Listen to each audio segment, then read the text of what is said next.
I think in order to crash the glass ceiling, so to speak, either your own glass ceiling or the career glass ceiling, this is the three things you need to remember. Number one, persuasion skills.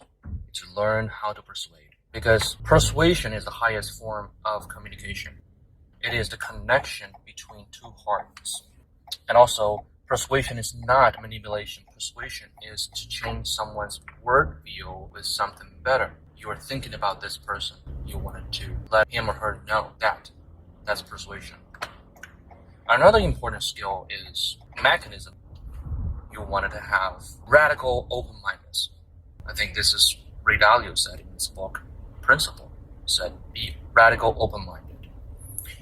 Be radical open-minded is like you have rooted a self-upgrading, self-ever-evolving mechanism in your operating system, aka your mindset, your paradigm. Then you will be able to continue to learn, continue to accept all kinds of new ideas, and most importantly, apply them and use them. The third one is the ability to process and navigate and apply massive information. Meaning you read books or you consume content, but you have to learn how to do them efficiently.